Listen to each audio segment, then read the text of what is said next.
importa o que aconteça, o seu Deus continua sendo seu Deus. O seu Deus continua do seu lado. Amém? Eu quero começar a ministração de hoje perguntando para você, fazendo para você uma pergunta. O que você prefere?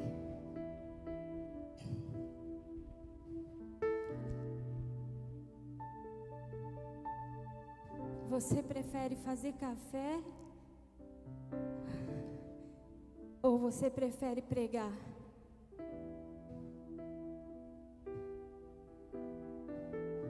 O que você prefere?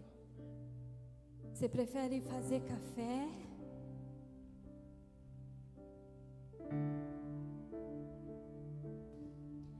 Ou você prefere pregar?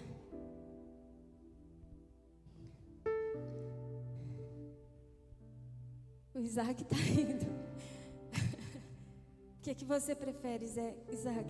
Tocar o seu instrumento ou fazer café?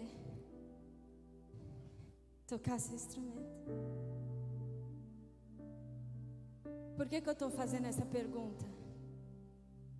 Porque hoje eu cheguei, e todos os dias eu chego, e não é por maldade, mas eu chego revisando tudo. As pessoas que chegam junto comigo percebem isso. Eu vou aos banheiros, eu vejo se está tudo ok, se tem toalha, se tem papel, se tem sabonete.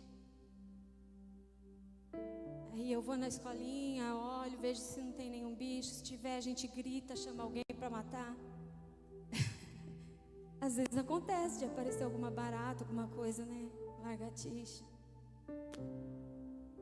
E aí hoje eu cheguei, fui e vi que não tinha ninguém fazendo café. Eu falei, eu vou fazer o café. E aí eu comecei fazendo café. E aí o Espírito Santo falou para mim, comigo, o que você prefere? Fazer café ou pregar?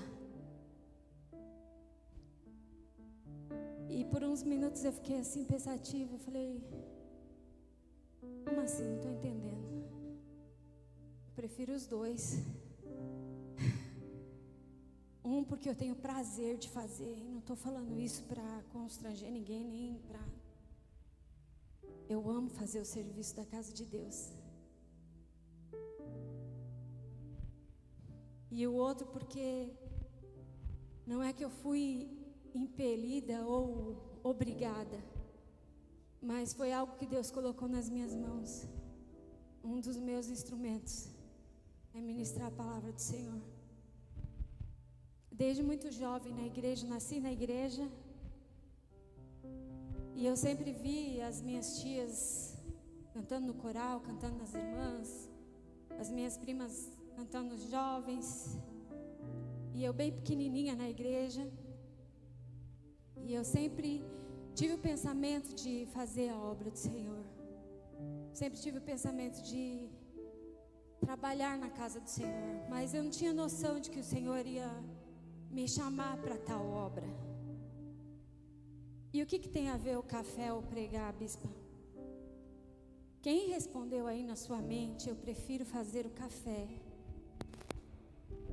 é porque dentro de você fala assim, eu sou tão pequena,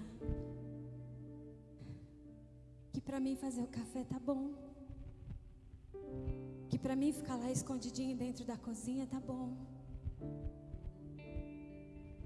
Para mim estar lá dentro escondido é melhor do que aparecer diante de um público, do que falar diante de um público e às vezes falar alguma palavra errada. Essa semana passada o bispo me deu para falar a finalização do culto e eu fiquei tão nervosa que eu falei comunhões, que as comunhões do Espírito Santo.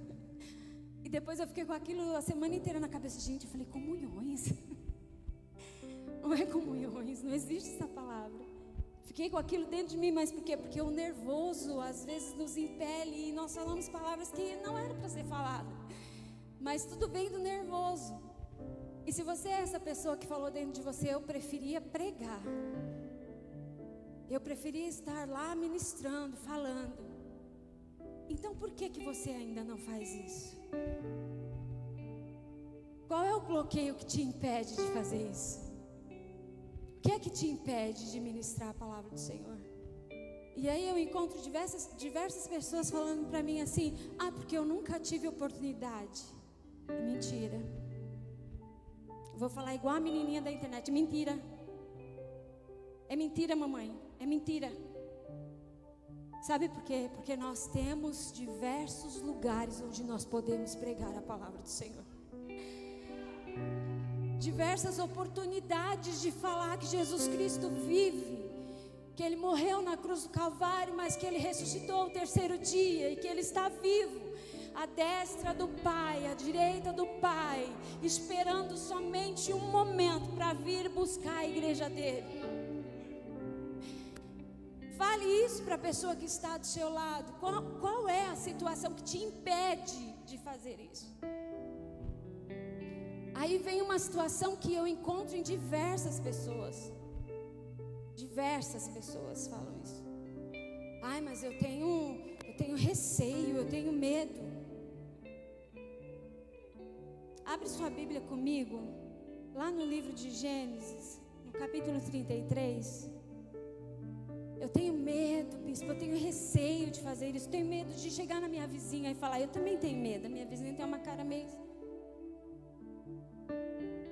Mas, às vezes, eu tenho vontade de bater lá e falar: viu, guarda o seu Rottweiler, por favor, 1 minuto, para ele não avançar em mim. Que eu preciso falar com você, mas esconde ele, porque de repente, né, o bicho te pega, eu vou ter que expulsar. Ele pensa que é uma briga, vem para cima de mim, né? A gente tem que ser sábio, né? Tem que ser esperto. Então, esconde ele, mas às vezes o medo nos impede. Às vezes a gente olha e fala: poxa, eu poderia chegar para fulano e falar de Jesus, mas eu tenho medo da reação dele, eu tenho medo da reação dela, ou eu tenho medo o que ele vai pensar de mim, o que ela vai pensar de mim. Se você tem esse tipo de pensamento, o que ela vai pensar de você, o que ele vai pensar de você, é porque tem em você algumas atitudes que talvez você pense e fale: será que ela viu eu fazendo aquilo? Será que ele viu eu fazendo aquilo? E eu quero te aconselhar hoje, nessa noite, a você perder esses medos, chegar nessa pessoa. Às vezes é um parente próximo, alguém do seu lado que está precisando muito conhecer a Cristo, e simplesmente nós não temos coragem de falar. Nós deixamos o medo, a insegurança, o desespero tomar conta de nós. Nós não falamos. Nós simplesmente negligenciamos por medo. Todas as vezes que o Gilberto fala para mim pregar, ele fala no dia.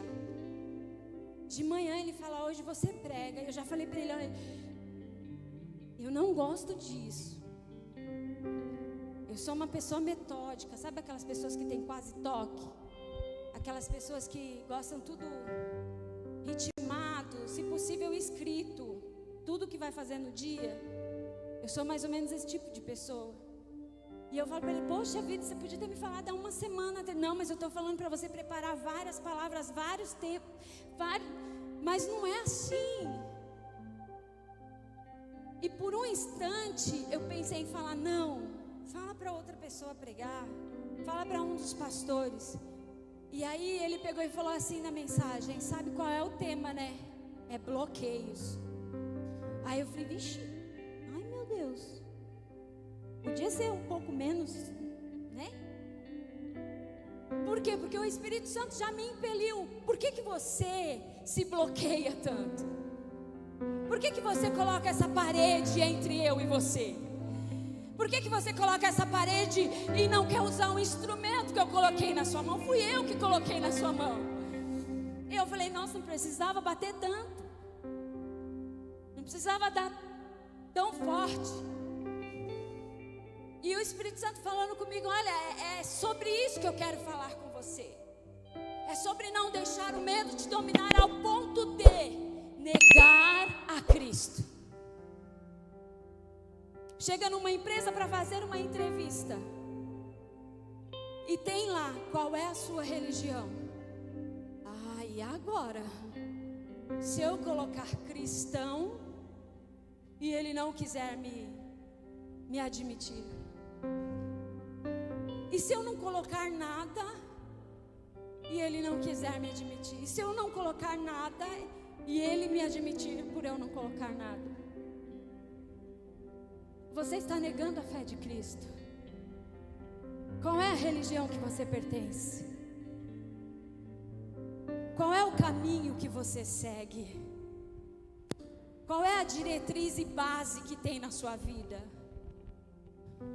Qual é o comportamento que foi dito para você seguir? E tem um outro pensamento. E se eu colocar cristão, e na hora que ele me chamar por happy hour, que fala? Happy hour? Alguma coisa assim, e eu não puder ir, ou eu ir, e ele falar, mas lá na sua ficha tinha cristão. Olha que bloqueio que você coloca. Ao mesmo tempo que ele pode te admitir e falar, eu vou contratar esse cristão, porque cristão não falta por qualquer coisa. Cristão não inventa que está doente. Cristão não mata a avó para faltar, emendar feriado. Cristão não bebe, não chega aqui de ressaca. E aí ele contrata o cristão. E sabe o que acontece? Nem precisa falar. E aí ele pega, vamos lá olhar na ficha. E eu vou te falar uma coisa que a Bíblia diz. A Bíblia diz assim, ó, nós somos rodeados de tão grandes testemunhas. E de novo, nós somos rodeados de tão grandes testemunhas. E nós somos rodeados de tão grandes testemunhas. E nós somos rodeados de tão grandes testemunhas. Sabe o que significa isso? Que está todo mundo de olho em você. No seu comportamento, na sua fala, a forma como você se veste, a forma como você anda, para onde você vai. Ah, você viu? É cristão. Olha lá, ó. Não, piora, a situação piora. Sabe por que a situação piora? É porque falam assim, só podia, né? É da igreja preta. Olha o bloqueio que você fez para alguém encontrar a Cristo. O seu testemunho de vida bloqueia alguém de encontrar a Cristo. Se nós formos falar nesse rumo de bloqueios, a gente vai falar uma vida de bloqueios, de coisas que nos impedem de fazer a obra como ela verdadeiramente tem que ser. O apóstolo Paulo, ele se apaixona tanto por Cristo, que na caminhada dele, ele abandona tudo. E ele vai a um continente, pregar para aquele continente. E a Bíblia diz que ele fala, olha, eu vou a quem eles não querem ir. Eles querem pregar para os judeus, eu quero pregar para os gentios. Eu quero pregar para aquele povo que não tinha direito, mas hoje tem, pelo sangue de Cristo.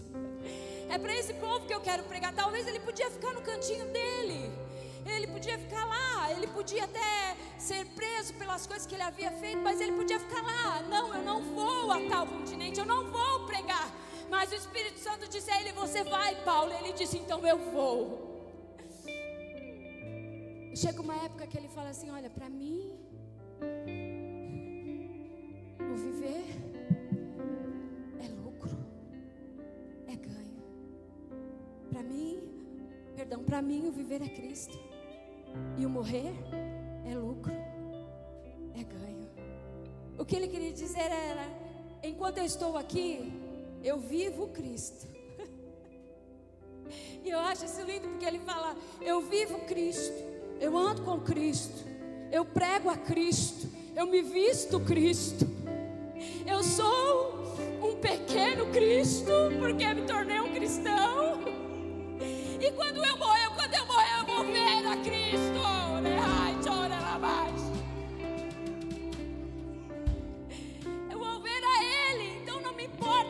essa terra. Lê junto comigo. Capítulo 33 de Gênesis diz assim, ó. Alguém pode pôr para mim, por favor? E levantando Jacó os olhos e olhou.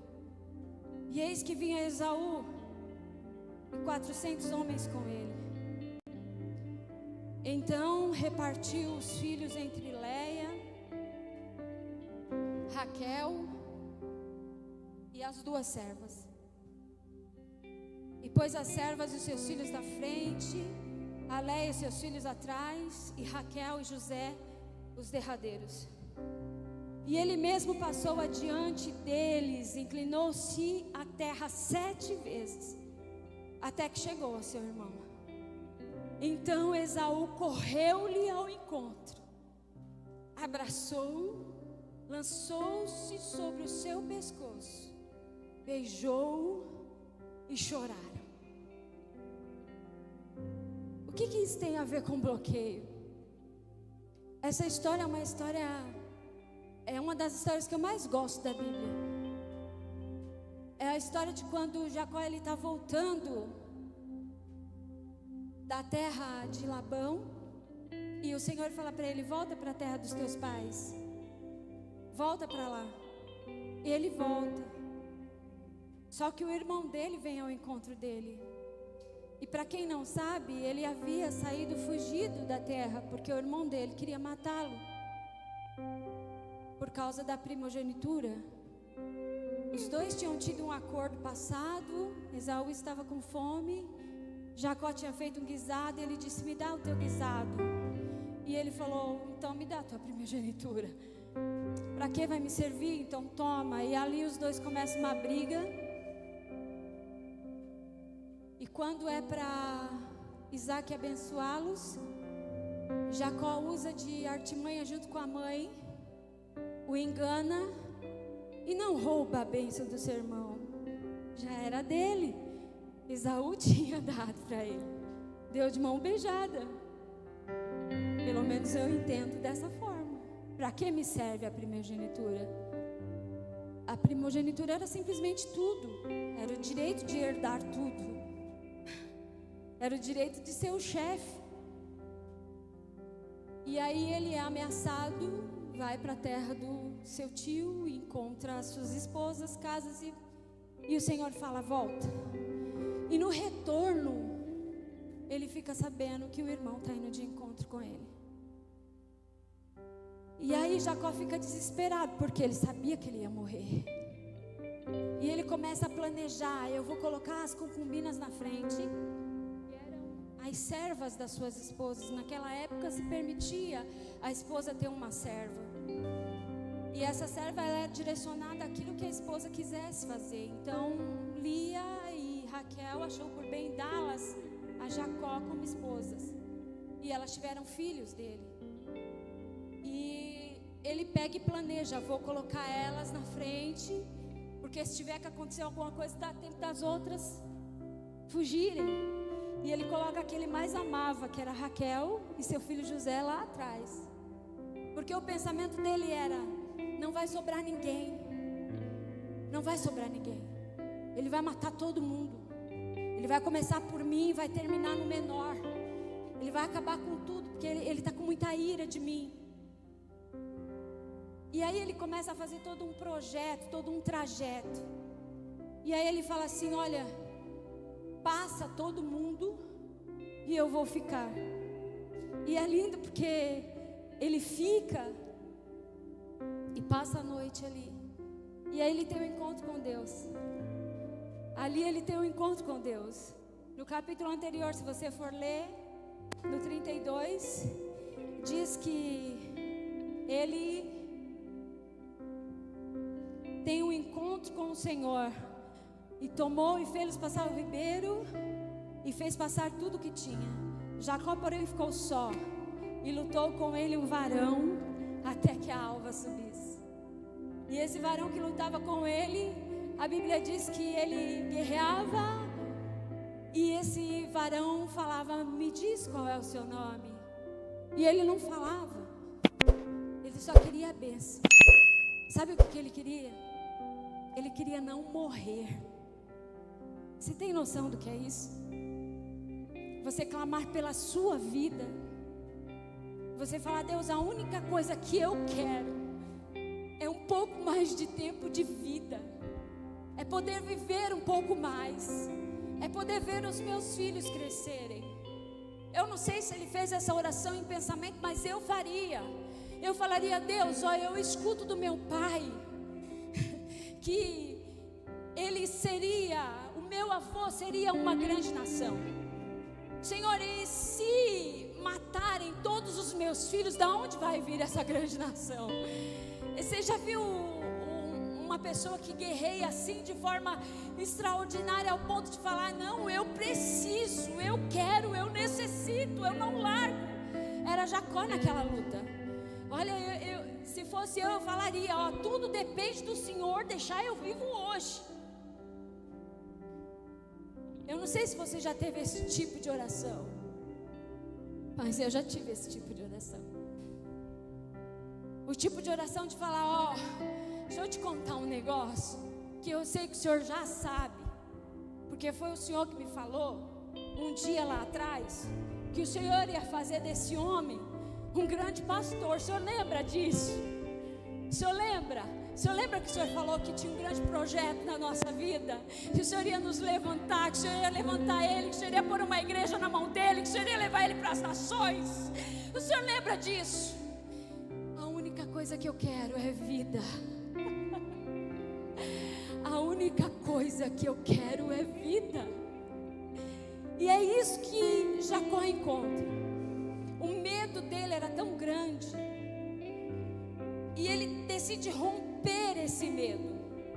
Ele decide quebrar esse medo.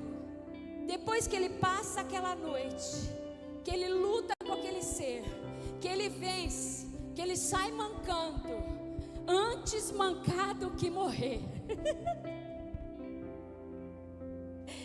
Antes perder a casa do que perder a vida. Antes perder o emprego do que perder a salvação. Antes perder o carro do que perder a família. Antes perder os bens materiais do que perder ver Jesus Cristo de pertinho. Oh! E eu prego isso com autoridade, sabe por quê? Tem gente que fala assim: você não sabe o que é perder. Eu falo: você não sabe o que é perder. Você já perdeu uma chácara? Eu já. Carro sem conta? Eu já. Você já perdeu sua casa? Eu já. E aí, bispa? Recomeçamos do zero, mas não perdemos a salvação. Talvez tudo isso fosse um bloqueio. Talvez tudo isso fosse me impedir de continuar. Não me impediu, me tornou mais forte. Não me interessa o que eu perdi na terra, me interessa o que eu não quero perder lá no céu. Eu não quero perder a salvação. Eu não quero perder estar com Cristo. E tem gente que qualquer coisa torna-se um bloqueio, irmã Márcia. Qualquer coisa. A irmã não olhou na minha cara. Não quero mais ir na igreja. O bispo não me cumprimentou, esquece. Nem eu ele cumprimenta. Se você ficar com esse mimimi, você vai para o inferno e ele nem vai perceber que não te cumprimentou. Não, porque a irmã falou que o meu cabelo é carapinha. O meu é carapinha. Sabe o que é carapinha? Cacheado, bem cacheadinho. Eu faço alguma coisa nele, vou dando um jeito, vou arrumando, fica meu filho aqui embaixo. Vamos guerrear nós dois aqui, eu quero você aqui embaixo. E passo uma chapinha e compra outra, não dá certo. Mas isso não é bloqueio para mim estar pregando a palavra do Senhor.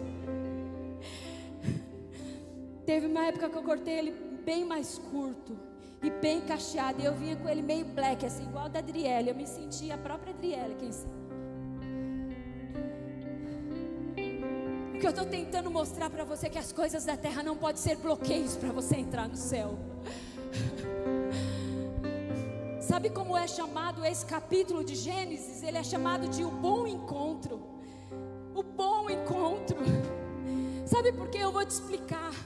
Porque apesar de todas as inseguranças, medos, dúvidas, preocupações, desesperos, angústias, que ele já lançou no pé daquele anjo, que ele lançou no pé dele e disse: olha, eu preciso dessa bênção, eu preciso. Tudo aquilo que ele lançou lá, quando ele se levantou, ele estava diferente. Ele tinha um novo nome. Harebash, Herelabash. Oh Deus, ele tinha algo diferente dentro dele, porque ele teve um bom encontro com o Senhor. Aleluia. Quando ele viu o irmão vindo, ele falou para os servos: vai, leva todos os presentes, leva tudo, leva. E não era poucos presentes não, você não tem noção, era muitos presentes. Quando o irmão dele viu tudo aquilo, para que tudo isso? E aí o servo falou: o teu irmão mandou te entregar para que você se apazigue diante dele. E Esaú vem vindo, ó, tô nem aí porque ele fala, e vem vindo, e vem vindo. Quando chega pertinho, Jacó, ele se prostra 7 vezes diante do irmão. O que eu acho lindo nisso, irmãos, é que Jacó era um menino tão bom, e as pessoas derrubam tanto Jacó, falam que ele era maligno, que ele era enganador. Eu não vejo isso nesse menino. Eu vejo um menino que Deus queria transformar.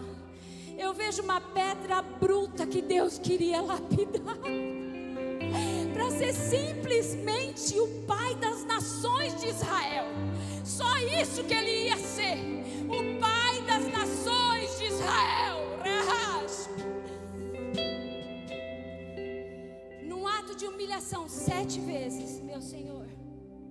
7 vezes, meu Senhor. 7 vezes. Quando ele pensa que o irmão ia sacar da espada para matá-lo, ou de outro instrumento. Irmãos, quando a gente prega assim, que a gente se empolga e fala espada, tem uns teólogos de plantão que, olha, naquela época não tinha espada. Thomas, como é que ela me fala espada? Não me interessa que ele queria matar o irmão dele, me interessa que ele ia matar. Você está entendendo? Não assusta. Quando o irmão dele pensa que ele vem para acabar com a vida dele, ele vem de braços abertos, abraça ele com todo amor e carinho, e diz: que bom te ver. Aquele bloqueio foi quebrado ali, o laço de morte foi quebrado ali, toda desavença foi quebrada ali, toda mentira, todo engano foi quebrado ali.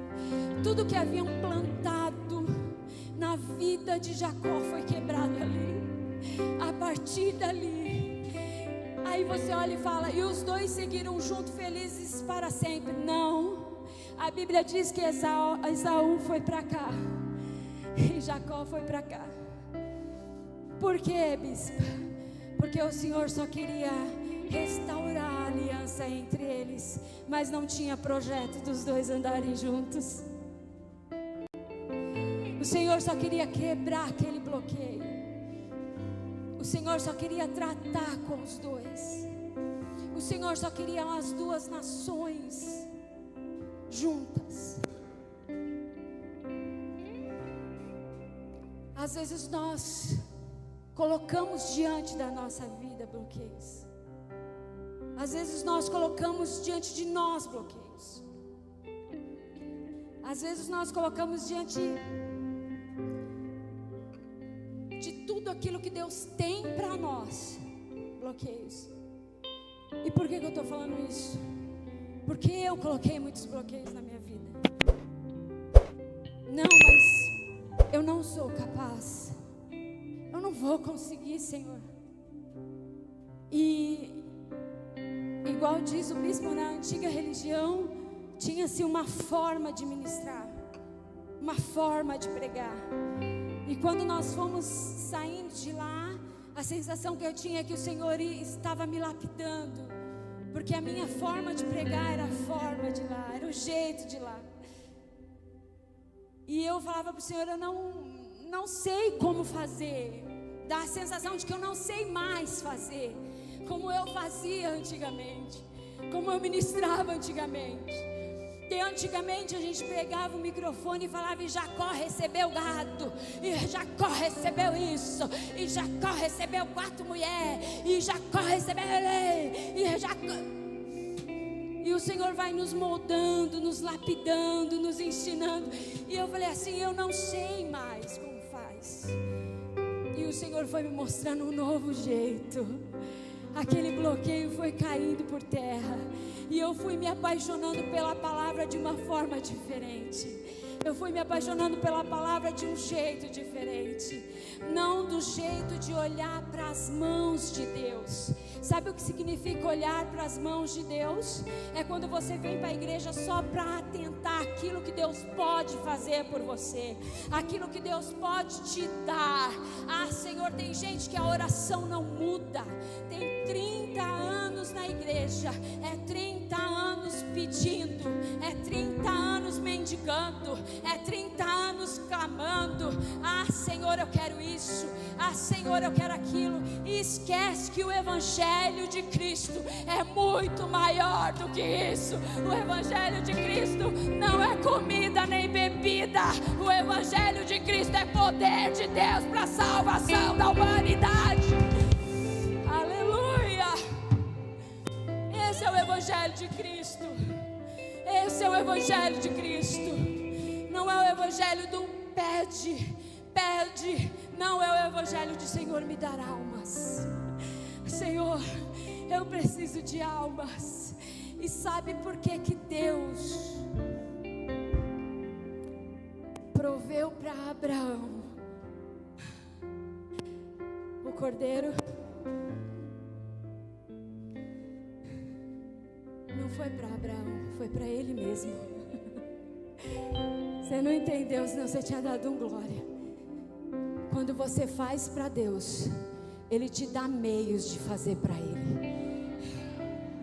Você não precisa pedir. Ele não pediu. Ele colocou lá o menino, levantou o cutelo. E o que o Senhor fez? Não, Abraão, eis aqui o cordeiro para o sacrifício. Você não entendeu? Quando você se dispõe a fazer para o Senhor, todos os bloqueios caem por terra. Bloqueios financeiros, bloqueios de desespero, bloqueios de angústias, bloqueios de ansiedade, bloqueios de pânico, bloqueios de todos os tipos. O Senhor arranca da sua vida. Sabe por quê? Porque Ele fala, eu preciso prover para Ele o cordeiro, para Ele me entregar o cordeiro de volta.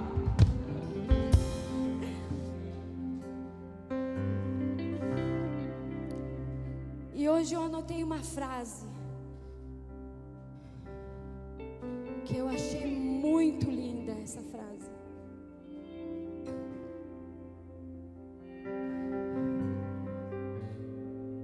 A frase é assim, ó: bloqueio é tudo aquilo que te impede de prosperar.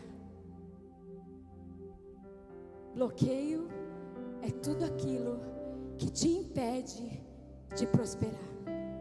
E aí você olha para mim e fala, mas você não está falando que não é para pedir nada material? E quem diz que prosperar é material? O próspero não tem falta de nada. É a nossa mente que é muito pequena e não entende que o Senhor fala com a gente. O próspero, ele não tem falta de nada. De nada, nada, nada. Quando ele fala assim, Senhor, eu vou para a missão em tal lugar, o Senhor levanta a pessoa, está aqui a mala, está aqui o passaporte, está aqui o dinheiro da passagem, Está aqui, ó, a pessoa que vai te receber lá, a casa que vai te receber, vai lá.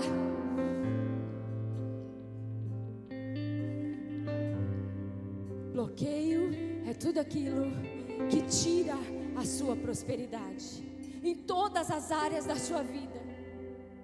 Prosperidade é pregar, prosperidade é cantar, prosperidade é tocar, prosperidade é falar da palavra do Senhor, prosperidade é ter tudo que você precisa.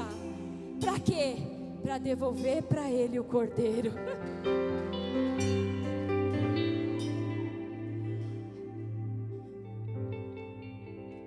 E só para finalizar, comece a ser o instrumento que Deus te deu. Comece a ser o instrumento que Deus colocou nas suas mãos.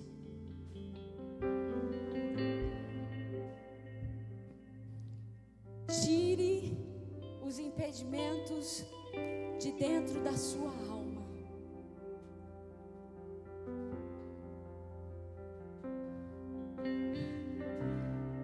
Esse ano passado, eu já estou encerrando. Eu fiz um propósito com o Senhor. E você vai entender. Eu fiz um propósito com o Senhor. E falavam assim para mim: eu nunca vi gente crítica igual crente. Crente é muito crítico. Isso é um bloqueio que crente precisa perder, eliminar. Ai, mas você viu? A irmã hoje estava de rosa. Ai, mas você viu? Hoje ela estava de sandalinha dourada. Não sou fã do amigo, mas o amigo fala: vai cuidar da sua vida. Para quem segue, conhece, sabe do que eu estou falando. Não sou fã dele, mas o ano passado eu fiz um propósito, porque a Hannah tinha completado 6 anos, e eu sempre colocava um bloqueio na minha vida, e eu sempre falava assim: eu não consigo, eu não vou conseguir, eu não posso fazer, eu não. E as pessoas chegavam em mim e falavam assim: a senhora já leu a Bíblia toda?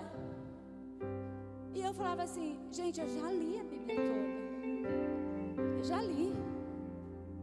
E a pessoa olhava para mim e falava assim: ah, duvido, de Gênesis e Apocalipse? Sim, só que eu nunca tinha lido a Bíblia metodicamente, sabe? E o ano passado, do ano atrasado para o ano passado, eu fiz um propósito. Bons entendedores entenderão. Acho que ficou só eu, a Josi e a Júlia no propósito. E nós, a cara da Carol é ótima. E eu falei, fiquei no meu cantinho quieta. Todo dia eu continuei no meu propósito. Eu falei assim: ninguém mais vai apontar o dedo no meu nariz e falar: você não quer ler Gênesis e Apocalipse? Quando foi no dia 23 de dezembro, eu falei para o bispo: eu terminei. Ele olhou para mim e falou: o que? Eu falei: a Bíblia. Aí ele falou: parabéns. E eu falei: terminei mais 2 livros. Ele: meu Deus, você está melhor que o pastor lá que eu vi na internet, que leu 60 e tantos livros. Por que eu estou falando isso para você? Porque às vezes nós colocamos bloqueios. Ah, eu estou cansada. Eu estava cansada. Eu tinha feito almoço. Eu ajudo ele a cuidar da igreja. Eu cuido da Hannah, eu levo ela na escola, eu busco da escola, eu ajudo a limpar a casa. Eu faço tanta coisa. E quando eu vou deitar, minha vontade é de pôr a cabeça no travesseiro e esquecer do mundo, dormir. Mas eu falei: não, eu vou colocar esse propósito, Senhor. Eu vou colocar esse propósito, eu vou vencer esse bloqueio. Assim como eu venci, você também pode vencer esse bloqueio. Mas eu não consigo, bispa. Estou desempregada, não consigo emprego. Ei, já falei isso aqui várias vezes. Busca algum curso grátis. Vai fazer um curso. Vai se restaurar.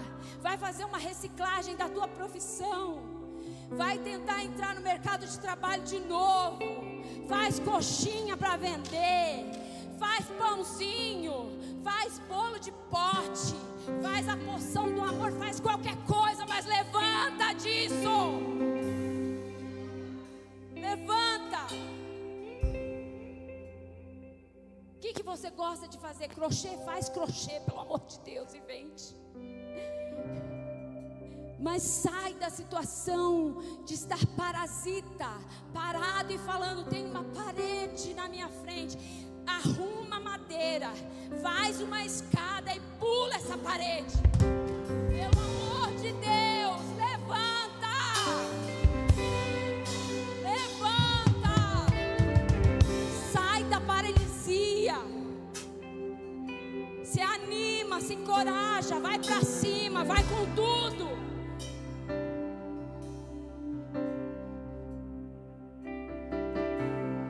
Só não fica desse jeito que você tá, pelo amor de Deus. Muda a cara de maracujá azedo. Coloca um sorriso nesses lábios. Entre em casa feliz, faz o seu marido se sentir feliz. Pelo amor de Deus. Levanta cedo.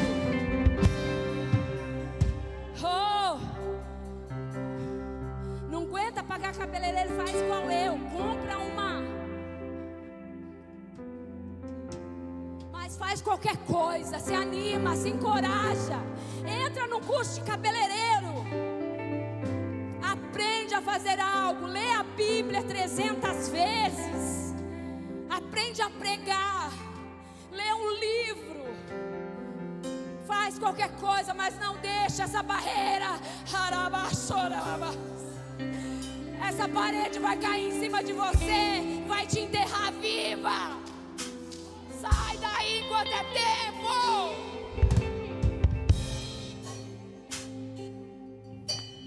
Jacó não perdeu tempo não.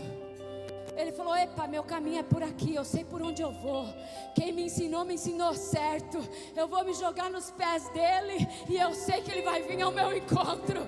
Eu sei que ele vai me encontrar aqui. E eu sei que quando ele me encontrar, alguma coisa vai mudar. Aleluia. Entra pelas madrugadas. Ora de madrugada. Faz parte da oração da meia-noite. Nem isso, nem isso. Aleluia. Eu só quero que você acorde. Eu não quero que você tome chá de maracujá hoje. Eu quero que você tome um chá de alguma coisa que te dê uma eletricidade. Desperta, acorda, entende o dom que Deus te deu. Qual foi o dom que Deus colocou nas suas mãos? Qual é a ferramenta que Ele colocou nas suas mãos? Está enferrujada. Não, porque criaram essa parede aqui. Falaram que eu sou feia. Ai, agora eu acredito que eu sou feia. Feia é o cão. Feia é o Satanás. Você é linda. Foi Deus que te fez. A imagem e semelhança dEle. Aleluia. Não, é que eu acho que eu nunca vou casar. Aqui, ó, uma parede do tamanho do mundo. As moças me acham muito feinho. Feio é o cão, você é lindo. Você vai casar sim, Wellington, em nome do Senhor Jesus.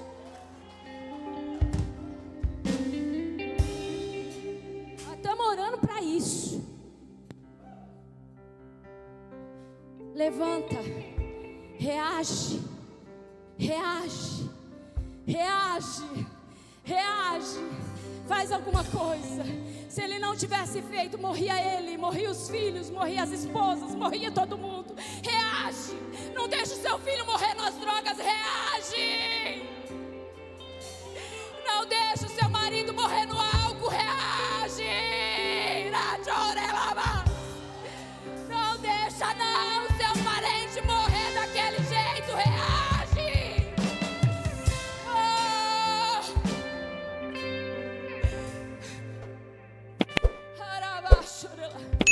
Eu ainda tenho um pouco da antiga religião.